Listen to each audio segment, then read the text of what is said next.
پہلے تو ایک اچھے پروگرام کے انعقاد میں مبارکباد پیش کرتا ہوں آپ کو،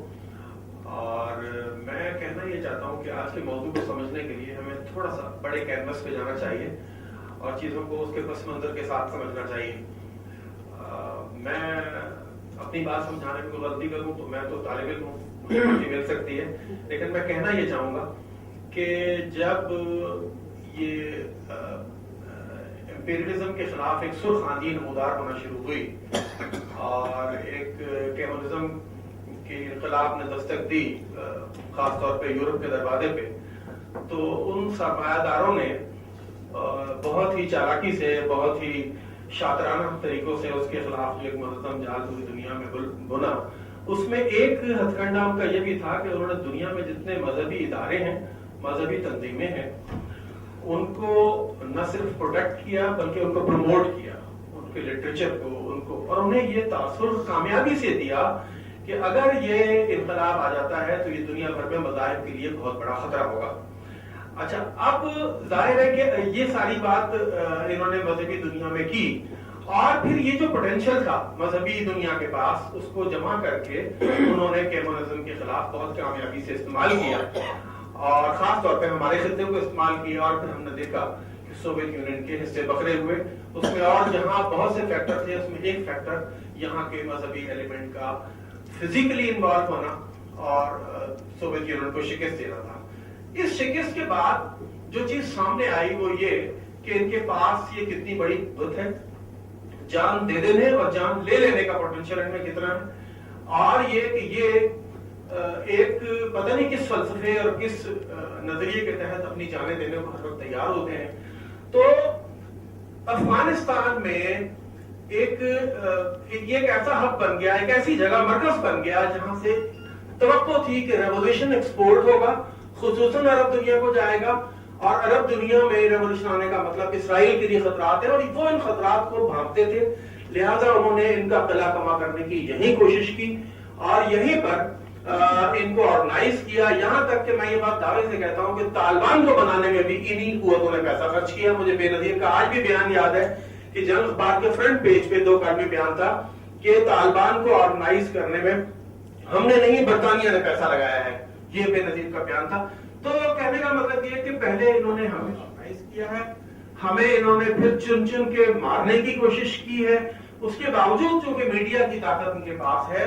دنیا میں غیر مہذب ہم ہیں، جاہل ہم ہیں، لڑنے والے ہم ہیں، وہ بہت مہذب ہیں۔ آپ اگر دیکھیں دہشت گردی یہ جو ہوئی، خودکش حملے ہیں، اس میں مرنے والوں کی تعداد آپ سامنے رکھیں، اور ڈرون حملے سے بے گناہ جو لوگ مرے ان کی تعداد سامنے رکھیں تو زیادہ ہے۔ اسی طریقے سے آپ اٹھا کر اگر دیکھیں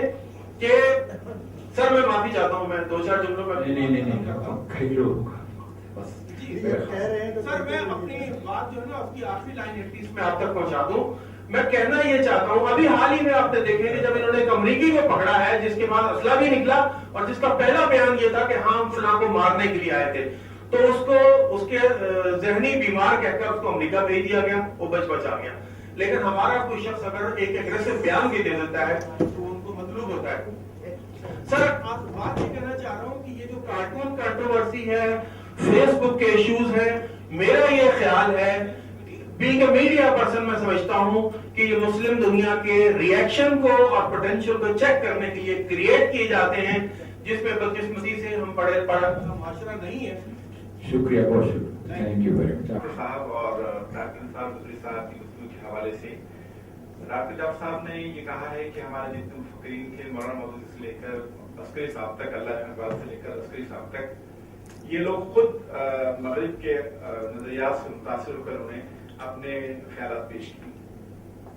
خود جدیدیت کے بارے میں جعفر صاحب نے کہا ہے کہ عسکری صاحب نے جن صاحب کا حوالہ دیا تو یہ لوگ جو کسی سے متاثر ہوئے ہوں گے۔ سود پر جو مولانا مودودی صاحب نے کتاب لکھی وہ کس بنیادی عقائد سے متعلق کتاب تھی؟ یقینی طور پر سود ایک نظام تھا جس کے اوپر مولانا صاحب نے کتاب لکھی، اسے ثابت کیا کہ کس طرح سے کہیں نہ کہیں بندش، کہیں نہ کہیں پابندی ہونی چاہیے آزاد میڈیا پر۔ میرے خیال اس پر غور کرنے کی ضرورت ہے۔ ٹھیک ہے، بہت شکریہ جی سر۔ اور یہاں ہمارے پاس اس وقت ایک بہت سینئر ریٹائرڈ اکنامسٹ بیٹھے ہیں، پروفیسر زین الدین صدیقی۔ میں صرف ایک منٹ میں اسے پوچھنا چاہوں گا کہ کیا وہ اس رائے سے متفق ہیں کہ گلوبلائزیشن صرف ایک اکنامک فینومینا ہے؟ پروفیسر ادھر فینومینا جو ہے وہ تمام دوسرے شعبوں کو بھی متاثر کرتا ہے تو یہ بنیادی طور پر اکنامک فینومینا، لیکن یہ کہ دوسرے شعبے جو ہیں وہ لازماً متاثر ہوتے ہیں، جیسے ٹرانسپورٹ کمیونیکیشن ہے، انڈسٹری ہے، ملٹی نیشنل کمپنیز ہیں دوسرے ملکوں میں جاتی ہیں، لازماً دوسرے سوشل فیکٹرز کو، دوسرے سوشل انسٹیٹیوشنس کو بھی افیکٹ کرتی ہیں، اس لیے اس کو آئسولیٹڈ تو نہیں کیا جا سکتا۔ اس کو اس حد تک تو میں ان سے ایگری کرتا ہوں کہ یہ اکنامک فینومینا ہے، لیکن یہ تمام دوسرے پولیٹیکل اس کو متاثر کرتا ہے، تمام شعبوں کو متاثر کرتا ہے۔ میں ایک بات صرف یہ کہنا چاہتا ہوں کہ ہمارے زوال کا سبب یہ ہے کہ ہم علم اور ہنرمندی میں بہت پیچھے رہ گئے ہیں، مسلم امہ جو ہے، اس لیے ہمیں سب سے زیادہ ضرورت اس کی ہے کہ ہم علم اور ہنرمندی میں آگے بڑھیں، تاکہ ہم، کیونکہ طاقت نہیں ہوگی تو ہم کسی کا مقابلہ نہیں کر سکتے، صرف اکیڈمک اس پر ڈسکشن کر کے مقابلہ نہیں کر سکتے، ہمیں اس پہ غور کرنا چاہیے کہ اپنے علم اور ہنرمندی میں ہم کیسے آگے بڑھیں۔ ایک تو ہم علامہ نہیں ہیں، لوگ کہتے ہیں دوسری بات کہ جو باتیں بھی بہت ہی امپورٹنٹ ہیں، اور اس میں ہمارا خیال ہے سب سے اہم بات یہ ہے کہ معاشرے میں، جیسا ڈاکٹر جعفر صاحب نے بھی کہا اور ممتاز صاحب نے بھی فرمایا اور ہماری ڈاکٹر غوث صاحبہ نے بھی اس کی طرف اشارہ کیا کہ ہمارے معاشرے میں، اور خاص طور پہ جو اس وقت ریلیجس طبقہ ہے جس کو کہا جاتا ہے، اس میں سائنٹیفک تھنکنگ کریٹ کرنے کی ضرورت ہے۔ That is the most important thing. میرا نام بدر الدجا، آپ نے 2 منٹ کہا ہے، میں 1 ہی منٹ میں بات ختم کر دیتا ہوں۔ شکریہ۔ بھائی صاحب کی جب بولتا ہوں تو 20 منٹ سے کم نہیں بولتا۔ مجھے صرف یہ کرنا ہے کہ کیا یہ جو سارے ایشوز ہیں جن پر ہم سیمینار بھی کرتے ہیں، ٹی وی پہ بھی ڈسکشن ہمارے ہو رہے ہیں، ہمارے جلوس بھی نکل رہے ہیں گو امریکہ گو قسم کے، ان سب کا کوئی اثر ان لوگوں پر ہی ہوگا یا ہو سکتا ہے کہ جو یہ ساری حرکتیں کر رہے ہیں، ان کا مقابلہ کرنے کے لیے ہمیں، جیسے کہ ابھی ریاض الدین صاحب نے کہا کہ علم و ہنر کی کمی، یہ میرا ہاتھ میں جو مائک ہے یہ تو پاکستان کے بنا ہوا نہیں، یہ بھی انہیں ملکوں سے آیا ہوا ہے، جن ملکوں کے روز ہمارے خلاف ہی کر رہے ہیں۔ وہ انٹرنیٹ جو استعمال کیا جا رہا ہے، جس کو ہم فیس بک دیکھ کے بند کر دیتے ہیں، وہ انٹرنیٹ، ایک انٹرنیٹ پاکستان میں نہیں بنتا، ایک لیپ ٹاپ پاکستان میں نہیں بنتا، ایک مائک پاکستان میں نہیں بنتا۔ آپ سامنے چھوٹا سا مائک رکھا ہوا، یہ پاکستان کا نہیں ہے۔ موبائل پاکستان میں کہا جاتا ہے کہ صاحب 1 کروڑ سے زیادہ، 2 کروڑ موبائل ٹیلی فون ہے، ایک موبائل ٹیلی فون پاکستان کا بنا ہوا نہیں۔ تو اگر آپ کو اینٹ کا جواب پتھر سے دینا ہے